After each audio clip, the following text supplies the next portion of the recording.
degrees from this institution. She holds a Doctor of Philosophy in Education Management, graduating with distinction from De La Salle Araneta University. She is a licensed professional teacher and has also passed the National Qualifying Examination for School Heads. With her capacity as a graduate with specialization in Filipino for both her bachelor's and master's education, her inspiring journey in the public education sector began as a substitute teacher. Through dedication and excellence, she rose through the ranks from part-time professor, teacher 1 to 3, master teacher 1, head teacher 3, and senior education program specialist to her current role as public schools district supervisor in the Schools Division Office of Valenzuela. Her contributions have earned her numerous awards, including the 2021 Congressional District 1 Public Service Award, SDO Valenzuela Leadership Award 2020, Natatanging Puno ng Kagawaran 2015, Superintendent Award 2012 and 2013, and Outstanding Teacher of Congressional District 1 in 2007, among many others. Her action research on Antas ng Pagbasag May Pangunawa sa ikalawang antas sa mataas na paaralang pambansa ng Polo, Division of Valenzuela was declared champion in 2005. Her passion for Filipino language and culture also shines through her creative works, having composed hymns for various schools, including Linguna National High School, Kanumay West National High School, and Disciplina Village National High School. The same aptitude was demonstrated when she developed a hymn for alternative learning system. Beyond her administrative and academic achievements, bilang isang tagapagtaguyod ng ating inang wika, she shares her passion for literature and language through her Facebook page, Titik at Verso. My dear students, faculty, administrators, and guests, I have the honor and privilege to present to you the guest speaker for this Recognition Day program of the Centennial Batch of 2025. Let us all welcome Dr. Sofia Santo Domingo Quilobio.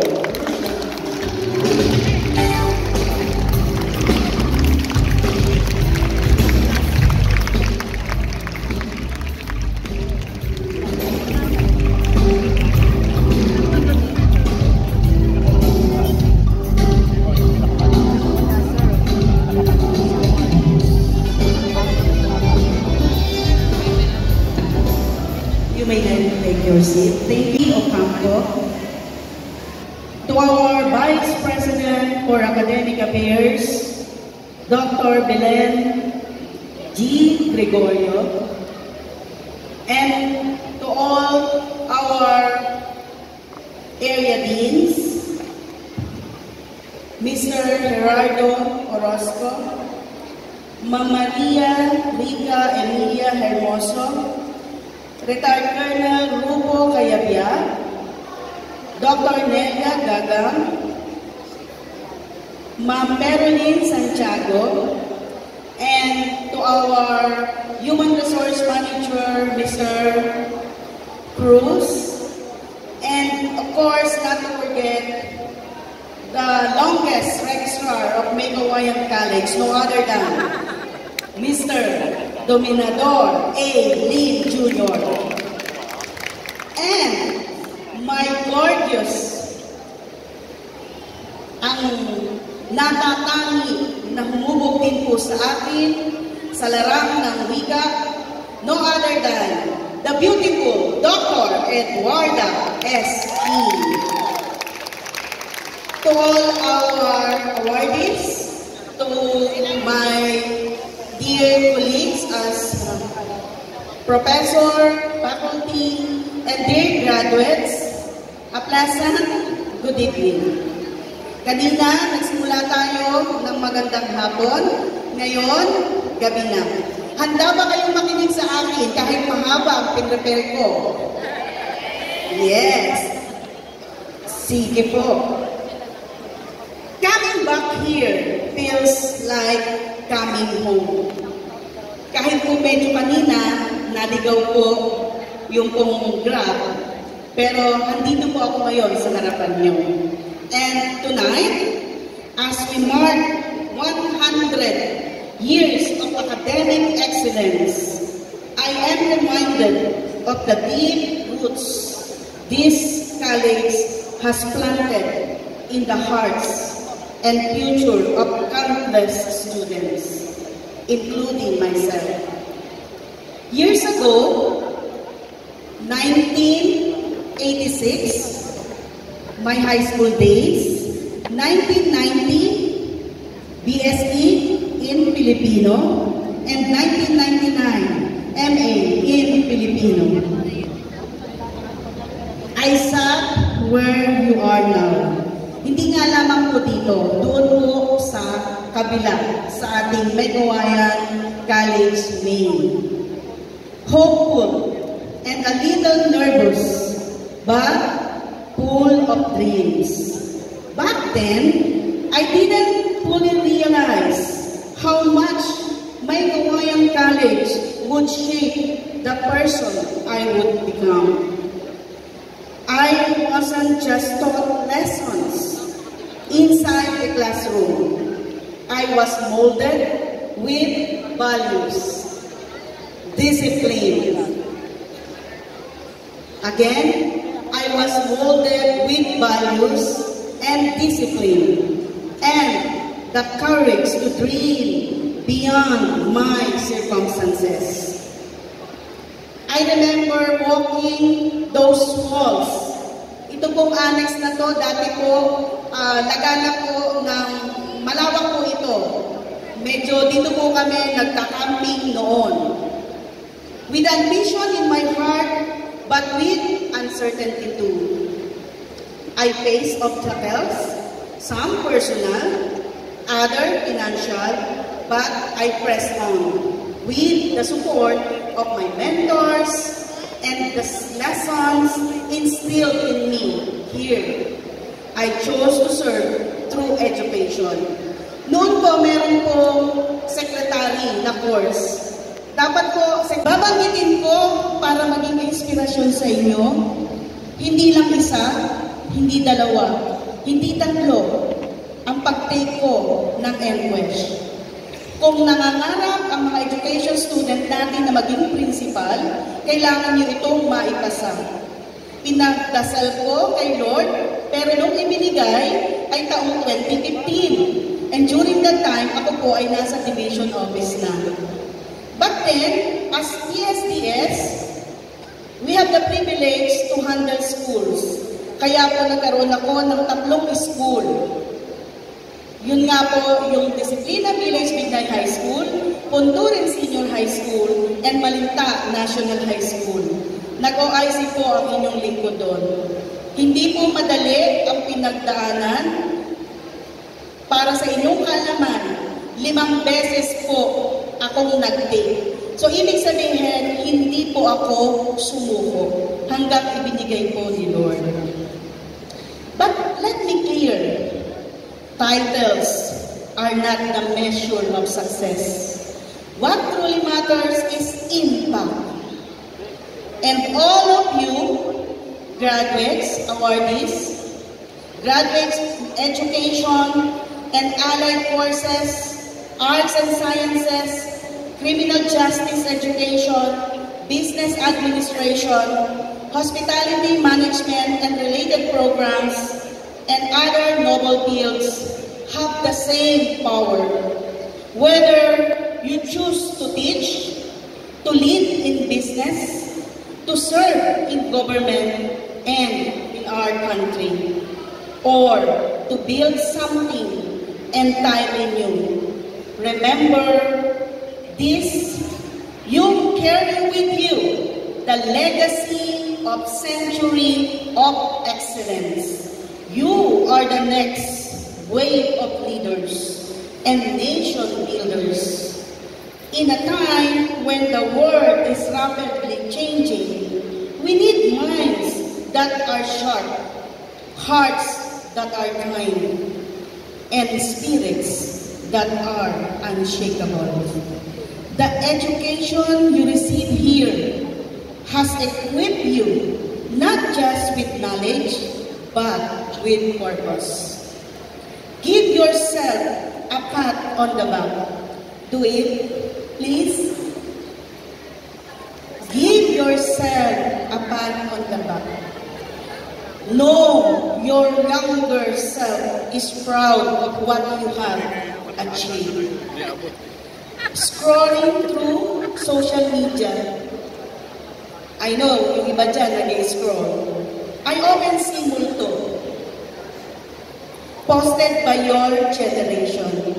This term is from the song of Cap Ocho. Cap Ocho is a Filipino pop rock band based on Baguio and formed in November 2018. And often used to refer to missed chances and dreams, but know you have come a long way. You have the power of letting go your multo or pursuing it once again. Today is the start of the future you will have. Keep the ball rolling. The world is big. Spread your wings. You are meant for more adventure. As you step out into the world, remember these. 1. Stay rooted. Never forget you came from. After this recognition and your graduation on Monday, your journey started here, and this foundation will always guide you. 2. Have a plan. No matter what's going on, always have a plan in life. Having a plan keeps you prepared and focused. It guides your actions, helps you adapt to challenges, and ensures you're always moving toward your goals. 3. Be relentless. Challenges will come, but do not discourage. Let them fuel your growth. Someone who is relentless is determined to do something and refuses to give up, even if what they are doing is unpleasant. 4. Walk your talk. Whenever you say something, live by it. Let people know you are a person who does what he says he will do. Always walk your talk. It builds trust, shows integrity, and earns respect. Because people believe in those who do what they say. 5. Develop the right attitude. This is the most important thing kapag kayo ay nasa inyong mga trabaho sa mundo ng katotohanan. Develop the right attitude para hindi kayo masabihin na pag una palang kita sa inyo, I, my A. A stands for attitude. Pagka ganong I, my A, that's negative. Having the right attitude means staying positive, being open to learning, and treating others with respect. It helps you handle challenges and build good relationships. 6. Clear communication. Expressing your thoughts, most especially to our dear Lord. Pray your feelings in a simple, honest, and respectful way.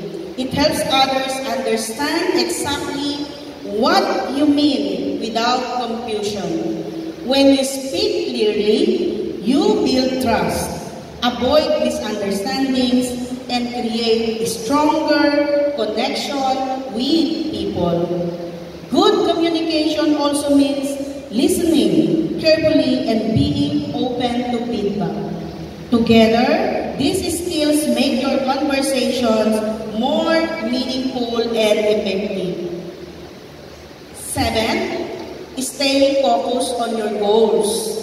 Keeping your attention and energy on what you want to achieve. No matter what distractions come your way, it's about setting clear priorities, planning your steps, and being consistent every day. When you stay focused, you avoid wasting time on things that don't matter and keep pushing forward. Even when challenges appear, remembering why your goals are important, helps to keep you motivated and strong. Staying focused is the key to turning your dreams into reality and give it back. Number 8, give it back. True success is not just what you achieve for yourself, but what you are inspired to others. To the educators who continue to shape lives, thank you for your enduring dedication. And to my fellow alumni, may we always be reminders of what is possible when purpose meets purpose, or when passion meets purpose. The praise may be always be reminders of what is possible when passion meets purpose means let us be the example of what amazing things can happen when we do what we love, our passion, for a meaningful reason, that is purpose. And sabi ko kay Dr. King kanina, may surprise ako, let me end with a poem. Dahil sabi ni Sir Lin, the Filipino acrostic, nag-email po ako kay ma'am. Anyway, sige po. May Gawayan College. Let's start with the letter M. M. Memorable. Memorable, hindi malilimot, ikaw na aming sintang paaralan. Aming bumunting pangarap, iyong pinasimulan. Unti-unting sumibol, gaya ng isang halaman, patuloy sa pagyabong hanggang sa pag-ani ng katagumpayan. E. Estratehikong layunin, mga planong pinag-iisipan. Kayong mga nasa administrasyong aming sandigan. Sa ikasandaang taon ng katagumpayan, utang namin ang mga narating at natamong karamahan. Why? Yamay na itintal sa bawat puso at isipan, yamang kailanman hindi matatawaran, yamang ng wagas na katauhan, aral mula sa mga naging guro, kayo'y aming pinasasalamatan. C. Klasiko ang taglay na kaurian. 100 taong namamayagpag ang kaninningan. Mula noon hanggang sa kasalukuyan, taglay mong ningning ay hindi nabawasan. Anong letter na? Aspirasyon ng mga nagsipagsikhay at dumaan. Matatag na buo ngayon ang kanilang tangan. Walang pasubali sa iyong kalinga, ito natutuhan. Labis na hatid ay kaligayahan at kaginhawaan. Letter U. Una, primero, ang mga pagtatani at natamong karangalan, nakatatak sa bawat sulok ng karatig lugar at ng may kuwayan. Umusbong sa bawat sinapupunan, pagmamahal na wagas sa sintang paaralan. Letter A. Alma mater ka naming pinahalagahan, tagapaghubog ng mga kabataan. Ilaw kang tanglaw sa kanimlan, nagliliwanag dahil sa iyong angking kariktan. Why? Yakap na talino, yakap na talento, talino at magandang kaasalan, ngayon mahigpit na tangan-tangan, damang-dama ang karingalan. Sa ikasandaang taong anibersaryo, tunay na kamahal-mahalan. A. Alay namin at pangako'y ibabalik ang naging puhunan, higit pa sa tubo sa inyong naging pagpapanday. Anuman ang narating sa kasalukuyan, sa iyo, mahal na alma mater, ito ay alay. Letter N. Nabuhay ang dugong handang ialay, ang natamong kahusayan, nananalig sa Diyos at sa kaitaas-taasan, turo na maging mabuting mamamayan na isa sa pamuhay ngayon at kailanman. C. Nandun na tayo sa college. C. Committed sa standard at mga bagay na ginagampanan, stakeholders, kaisa sa misyon at mga kaganapan, alumni at iba pang graduate, nagbabalik ng kabutihan sa ikasandaang taong anibersaryo na numbalik sa nakaraan. O. Outstanding performance ang lahat gaya ng inaasahan, basta isang insignians, lubos ang kahusayan, angat sa larangan na pinagkadalubhasahan, patunay ng mga papuri at sertipiko tuwing may palatuntunan. Matera? And living legend sa 100 taong mataas ang pamantayan, modelo, mabuting ehemplo, nataglay ang kasigasigan, higit pa sa mga naitala sa ating kasaysayan, 100 taong puno ng katapatan. Letter L. Loyal. Tapat sa komunidad, sa loob at labas ng paaralan, patuloy na nagpapaabot sa tulong kahit saan man. Bukas ang pinto sa mga nagnanais magdagdag ng kaalaman.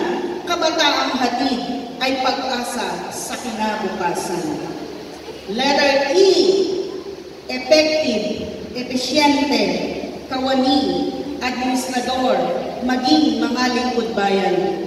Sa paglalaan ng panahon, oras tungo sa pamamalakad na may kaayusan.